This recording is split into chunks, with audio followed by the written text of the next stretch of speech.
네, 조원경 교수와 함께 글로벌 경제 다양한 이슈를 만나보는 이슈피디아 시간입니다. 조원경 교수 모셔보겠습니다. 안녕하십니까?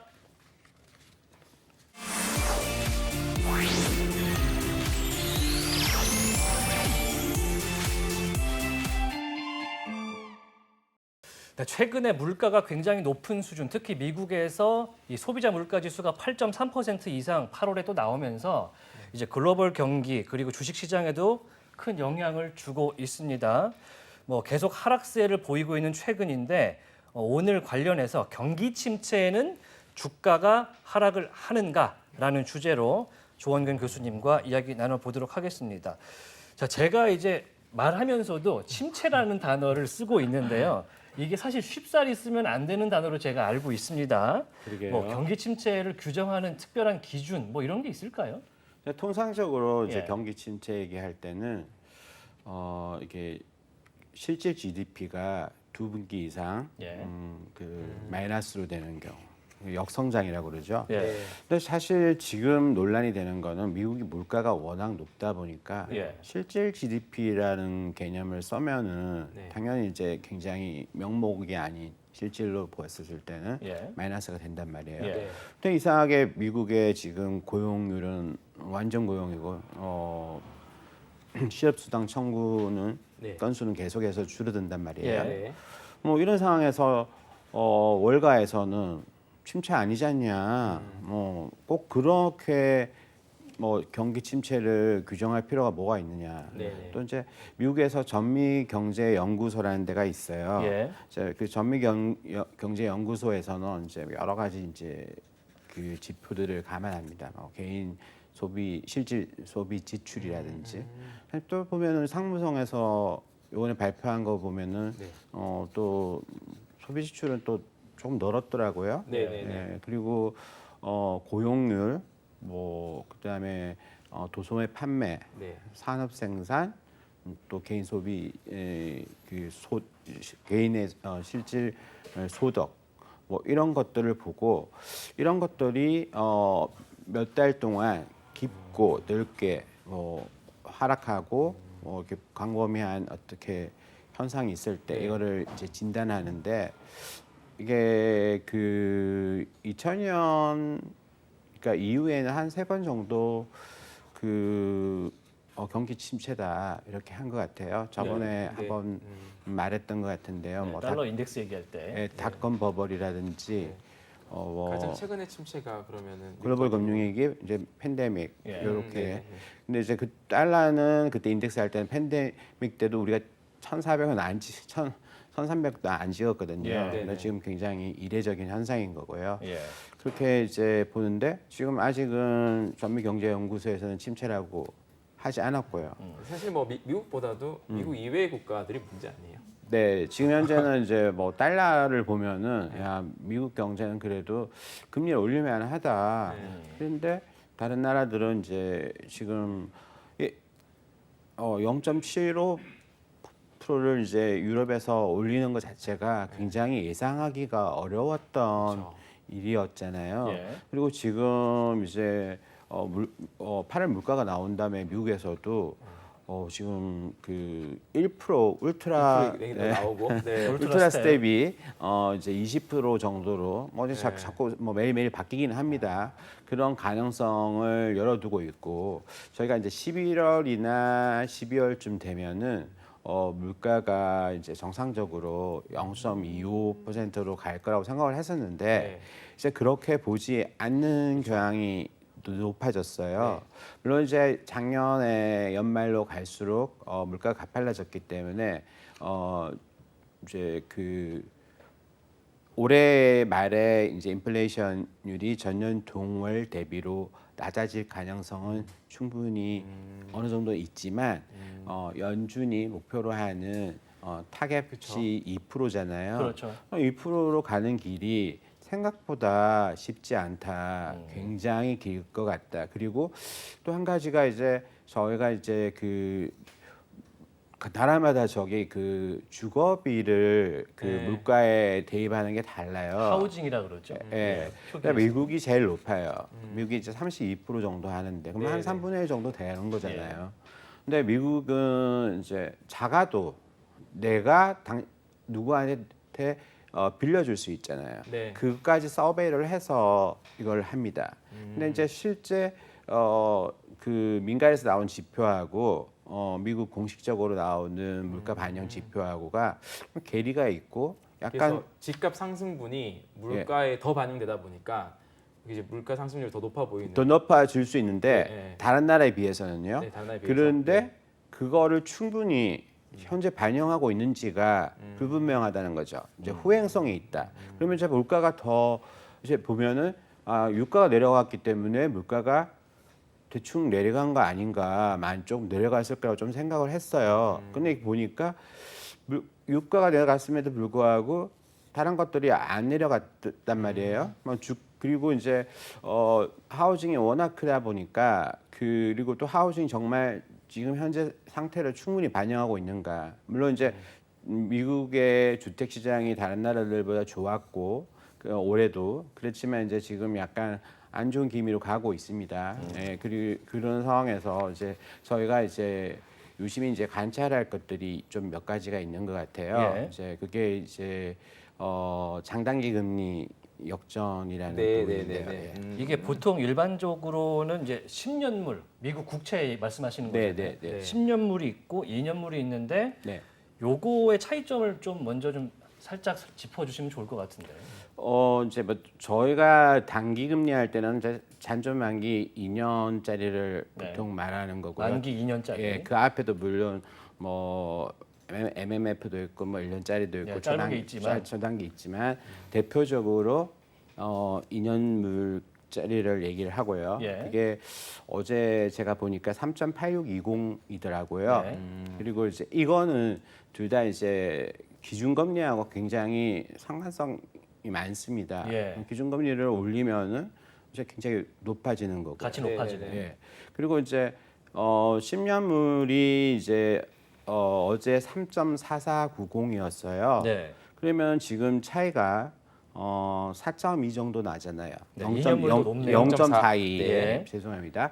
0.42 정도 나는데 이게 뭐 사실 많이 발생하기도 해요. 왜냐하면 이제 시장이 다르다 보니까 시장이 세그먼트 돼 있으면은 이게 많이 수급에 따라가 다를 수가 있잖아요. 예. 채권을 많이 사면은 채권 가격이 올라가고 금리가 내려가는 거잖아요. 채권 가격과 금리가 반비례하니까. 네. 예. 그러다 보니까 이제 뭐 시장에서 일시적으로 이런 현상이 발생할 수도 있어요. 수급에 따라서. 네. 그리고 안전자산을 선호하는 경우에는 멀리 있는 거 싫잖아요. 네. 그러다 보니까 안전한 거는 이제 단기적인 게 안전하잖아요. 그러다 보니까 시장이 불안할 때. 시장이 불안할 때는 단기물을 또 하거든요. 그래서 그 안전자산 심리하고 이런 수급이라는 그 예외적인 게 있긴 하지만은 이제 경기 통상적으로 10년물이라는 것들에 더 우리가 돈을 받기를 원하는 거는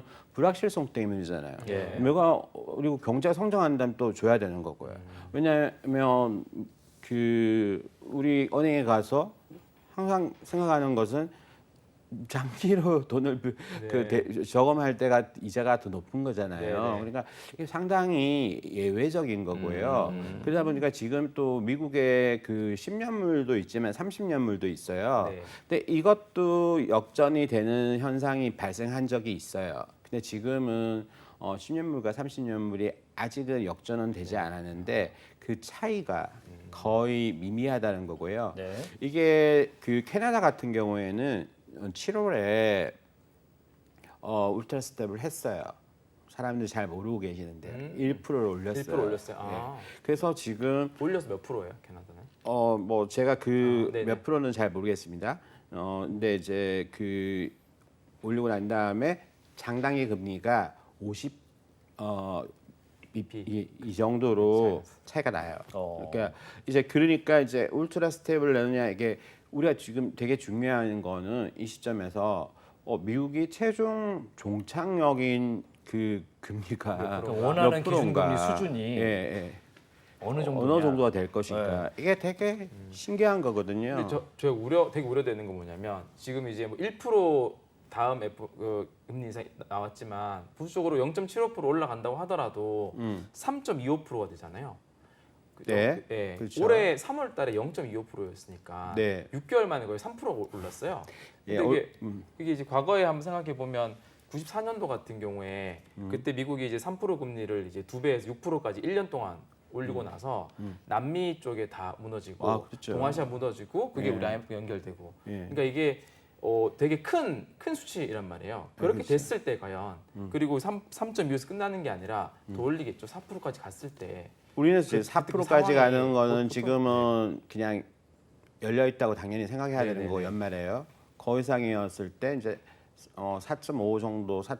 뭐 심한 경우 4.75도 보더라고요. 내년에도 네. 올린다고. 그렇죠. 사실 우리가 올 초에 뭐 올 중반에만 생각하더라도 얼마까지 그래서 3점대 가고 그렇죠. 내년에 가가지고 금리 내리는 거 아니야? 이렇게 생각했는데 점점 더 결기가 네. 강해지잖아요. 그렇죠. 그럼 이런 상황에서 하루하루 아침에 일어나면은 이게 뭐 환율 뛰고, 그죠? 예, 네. 그 그게 환율 영향 미치는 거고. 그리고 뭐 이제 그 뭐 주택 미분양 건수 늘어나고 뭐 20대 30대 연걸 주옥들이 어떻다 이런 얘기 우울한 얘기 들어보면은 이게 진짜 경기 침체가 오는 것이 아닌가 이런 생각이 들고 네. 이미 IMF나 이런 쪽에서 얘기를 했고 그렇게 이제 더 이제 그 금리를 올리면은 경기 침체는 불가피하지 않을까 그래서 이런 걱정되는 생각이 게 돼요. 그런 거잖아요. 네. 우리가 금리를 올리면 실물 경제에 바로 영향 미치는 게 아니라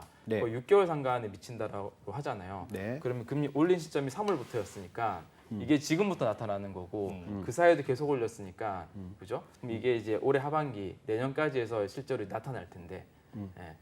그래서 이제 되게 많이 걱정이 이제 되긴 하네요. 재밌는 거는 이제 장단기 금리를 오늘 아까 얘기할 때 이제 장단기 금리 역전 현상이 발생하면은 네.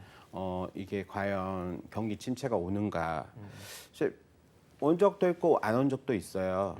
근데 그 경기 침체가 왔었을 때는 항상 예외 없이 장단기 금리 침체가 있었던 거예요. 아, 네, 그렇게. 예, 그렇게.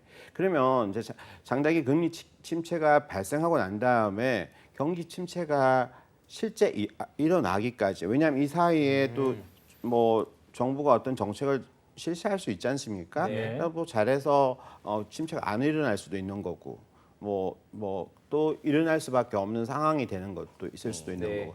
이 기간이 되게 불규칙해요. 예, 6에서 24고 뭐 어떤 데에서 보면은 뭐 12개월 뭐 이렇게 18개월 이렇게 얘기를 하는데 이런 시점도 되게 불규칙하고 이것이 지속 가능한 것도 불규칙하거든요. 네. 뭐 최근에 그 침체가 일어나고 난 다음에 종료 시점을 아주 짧게 본 거는 팬데믹 때를 오히려 더 짧게 봤더라고요. 예. 네. 예, 그런 상황이 있어서 또 그때 이 두 구간을 두고 주식 시장이 더 이렇게 올라갔느냐, 경기 네. 침체가 하면은 주식 시장이 빠지느냐, 또 경기 침체가 시작되어서 종료될 때까지 주식 시장이 빠졌느냐 이런 걸 보면은 네. 앞에 그 장대금 금리가 역전되어서 그 경기 침체가 시작될 때까지는 네. 반반이에요. 주가가. 아, 네네.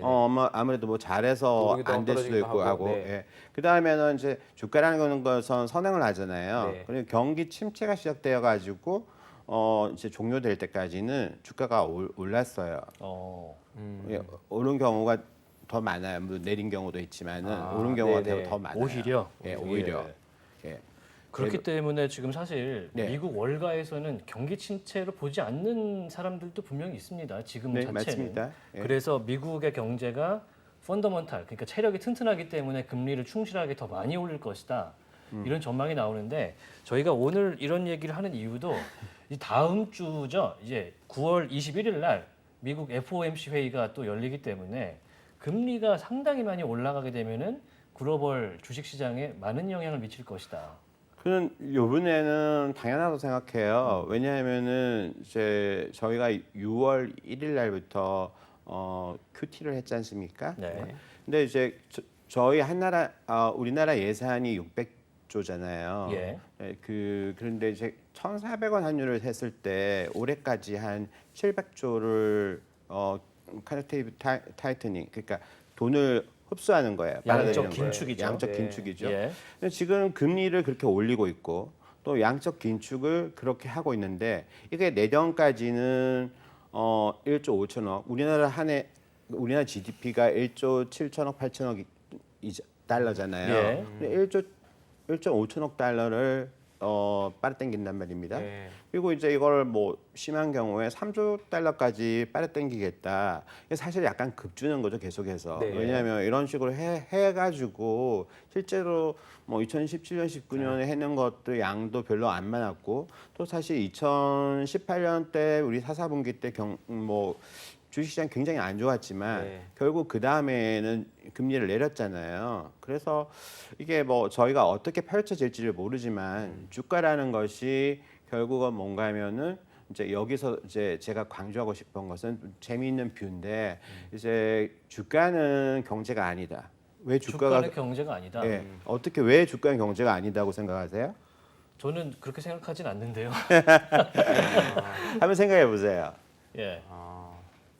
그러게요. 일단 상품으로 이루어진 시장이기 때문에 그렇지 않나 또 생각이 되는데. 그것도 맞아요. 예. 왜냐하면 주식 시장에 참가하는 사람들은 그걸 주식을 내 투자의 투자 대상으로 생각하잖아요. 예. 그러니까 모든 사람이 주식 시장에 참가를 하는 건 아니에요. 예. 그러면 경제는 모든 사람들을 대상으로 하는 거예요. 네. 근데 주식 시장의 참가자는 제한적이잖아요. 네. 그러니까 그 부분에 대해서는 분명히 또 맞아요. 음. 그다음에 또 다른 얘기들이 있을 수 있을 것 같은데. 뭐 잘 모를 수밖에 없는 상황인 것 같은데. 아예 주가는 이제 사실은 보면은 우리도 그렇지만 뭐 삼성전자 되게 의존을 많이 하잖아요. 네. 삼성전자 의존율이 계속 낮아지고는 있습니다만은 LG 에너지 솔루션이 굉장히 또 들어와서 굉장히 주가가 이제 최근에 많이 올랐잖아요. IPO가 네. 되면서. 그런 것들처럼 보면은 주가는 대기업에 네. 많이 의존을 하는 거죠. 예. 미국도 보면은 뭐 빵 주식이라든지 네. 빅테크 시총 상위 주식이라든지 종목에 의존을 예. 하죠. 예, 그리고 이제 사실 근데 이제 상장되어 있지 않은 어마어마한 중소기업이 많지 않습니까? 예. 그렇죠. 그래 그 기업들을 주식시장이 반영을 하지는 않잖아요. 네. 그리고 이제 그런 차이뿐만 아니라 주식시장이 사실 양극화를 엄청 대변하거든요. 네. 그냥 미국만 보면 이제 0.1%가 17%를 가지고 있어요. 그러니까 투자자의 0.1%가 네. 17%의 그 뭐랄까 주식을 갖고 있다. 가지고 있다. 시가총액으로. 시가총액으로. 음. 그리고 1%가 이제 50%를 가지고 있어요. 네. 1%가 50% 되게 네. 외우기 쉽잖아요. 네. 근데 참 그러면 50%는 얼마나 밑에 50%는 얼마나 가지고 있느냐? 이제 전체적으로 50%가 이제 위에서 할 때 이제 그 하위 50%가 0.7% 정도를 가지고 있는 거예요. 네.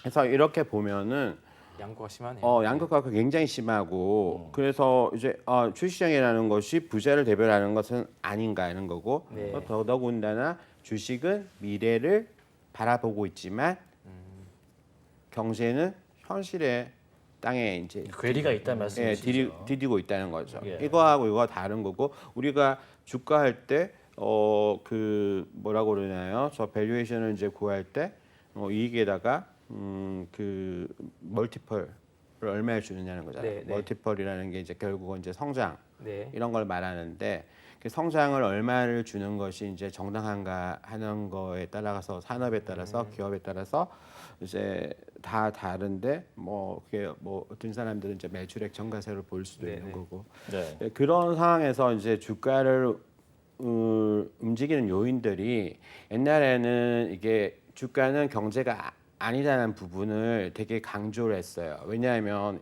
2020년에 네. 저희가 코로나19가 발생했잖아요. 그러면 이제 코로나19 때 실업률이 얼마나 늘어났습니까? 네. 네. 그럼에도 불구하고 그해 말에 연초보다 500만 명이 줄어들었거든요. 예. 근데 주가는 2020년에 사상 최대 가격을 썼잖아요. 네. 2021년에도 썼지만은 예.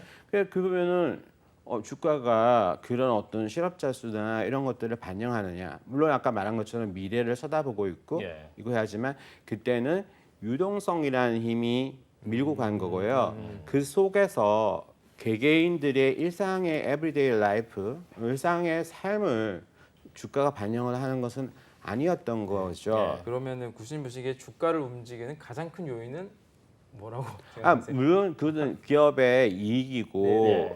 그것이 본질인 건 맞습니다. 네, 네. 근데 저희가 항상 무슨 제가 말씀드리고자 하는가 하면은 미국 주가가 너무 많이 오른 거 아니야? 미국 주가 조정의 가능성은 네. 항상 매년 리스크 요인으로 작용했어요. 네. 그러니까 아까도 말한 것처럼 장단기 금리 현상이 있어서 역전 현상이 있어서 이제 예를 들어서 주식이 내려갔단 말입니다. 네. 내리고 난 다음에 다시 올라가는 시기가 네. 너무 기간이 짧았어요. 네. 근데 요번에도 또 그럴까? 이 얘기가 되잖아요. 그러면 이제 주식은 경제가 아니다. 이 부분에 대해서 요즘에는 회의적인 부분이 좀 있다는 거죠. 그래서 이제 주식 시장이 그만큼 올라갈 수 있을까? 이 부분에 대해서 왜냐하면 인플레이션이 굉장히 길어지고 있잖아요. 그래서 유동성을 주입하기가 굉장히 어렵잖아요. 그렇죠. 그래서 이제 저번에는 스탁 마켓 is not economy인데 네. 이제 뭐 phenomenon 내가 그냥 네. 스탁 마켓 is not 네, 천천히 말씀하시죠. 죄송합니다. 스탁 마켓 is not 그 economy 네. doesn't hold up. 그러니까 hold up 하면 그 뭐라고 기다리라. 아니요. hold up 하면 이제 지탱되지 않는다. 그 이론이라는 것이 지탱되지 않는다고 보는 거죠. 그러니까 결국은 뭔가 하면은 이제 유동성 장세는 지금 현재에서는 기대하기 어렵다. 그리고 이제 주가라는 상승의 저번에처럼 미국이 계속해서 올라갔잖아요. 네. 물론 미국이라는 시장이 혁신 기업이 다 모여 있고 네. 여러 기축통화 쓰고 있고 또 지금같이 뭐 인플레이션 감축법이니 각종 반도체 관련된 법이니 이런 거 해가지고 다 오게 하면은 미국 시장이 좋아질 수 있는 다른 시장보다 훨씬 메리트가 있는 것은 분명히 맞습니다. 네. 이제 그럼에도 불구하고 우리가 봤을 때 이렇게 주가라는 게 이제 그 전에처럼 확 오를 수 있을까? 그리고 지금 이제 어제도 미국 시장이 좀 힘없이 내려갔잖아요. 그런 걸 봤었을 때 이제 주식 시장은 경제하고 같지 않지만은 그렇지만 지금은 경제의 굉장히 중요한 부분이다. 왜냐하면 주식이 내려가면은요, 그 미국의 지금 2021년도에 미국의 웰스에서 주식이 차지하는 비중이 40% 좀 넘어요. 네. 네. 그럼 굉장히 하잖아요. 미국의 전체 부에서 부에서 예. 우리나라하고 되게 다르단 말이에요. 그러면 그런 상황에서 미국 주가가 내려가면은 결국은 보면 소비가 실제 소득이 줄어드는 거잖아요. 예. 네. 소비가 줄어드는 거고 그리고 이제 침체가 될 수 있는 가능성들도 내수가 불안해질 수밖에 없군요. 없다. 근데 이제 거기에서 그전에는 코로나 사태를 들 때 돈을 이제 꽂아준 거잖아요. 네. 그런 상태가 계속해서 발생하는 것 자체가 너무 어렵지 않나 이런 생각 같은 것들이 이제 든다는 것이죠. 예. 사실 뭐 FOMC 회의 9월 FOMC를 앞두고 사람들이 상당히 관망세로 이제 접어들고 있다 이런 생각이 드는데 금리는 노무라 같은 경우에는 1% 포인트를 올릴 것이다까지 전망을 하고 있거든요. 네. 그래서 이런 상황에서 너무 울트라 스텝을 밟으면 우려가 되는데 투자자들은 포지션을 좀 어떻게 가져가야 될지 마지막으로 좀 여쭙겠습니다. 저는 이제 이렇게 생각해요. 이제 제가 여기 나와서 이제 그러면 너가 뭐라고 하는 게 뭔데? 예. 그렇잖아요. 그러면 이제 사실 뭐 장단기 금리 역전 현상 이런 것들이 발생했었을 때 경기 침체 가능성이 오는 경우가 상당히 많았다. 예. 그리고 지금은 스탁 마켓 is not economy. 이 부분이 아니라 예. 스탁 마켓 is part of economy라는 거죠. 네. 그래서 스탁 마켓이 중요해요. 그렇기 때문에 이제 근데 그렇지만은 미국이 금리 인상을 계속 할 수 없는 상황에서 우리가 그 11월, 12월에 이제 좀 주식 시장에 좋은 기운이 올 거라고 생각한 것은 0.25%라는 금리로 가는 상황이면은 네. 아 이거 좀 너무한 거 아니야? 굉장히 이제 정상적인 거 아니냐라고 생각을 한 거죠. 근데 이게 이제 뒤로 가면은 그럼 내년에까지 금리를 올린단 말이야? 금리를 언제까지 올릴 것인데 이렇게 되잖아요. 예측 불허가 되죠. 예측 불허가 되잖아요. 이런 상황에서는 우리가 자산을 배분하는 것이 굉장히 중요합니다. 네. 자산 배분이라는 것이 단순히 뭐 내가 삼성전자를 산다, 포스코를 산다, 뭐 이런 것들이 아니라 예. 저희가 이제 자산에서 이제 움직이는 방향이 다 다르잖아요. 네. 뭐 금도 있고 채권도 있고 주식도 있고 이렇단 말입니다. 네. 그런 것들의 어떤 방향이 흐름이 다른 게 있고 좀 레이 달리오가 말하는 all-weather 포트폴리오라는 것도 있어요. 예. 그런 것처럼 포트폴리오를 다변화해서 자기 자신의 어떤 수익을 올릴 수 있도록 하면은 좋지 않겠냐는 것이죠. 네. 예. 자, 오늘 경기 침체부터 시작해서 주가 전망, 금리 전망까지 이야기를 들어봤습니다. 조원경 교수의 이슈 PD였습니다. 고맙습니다. 감사합니다.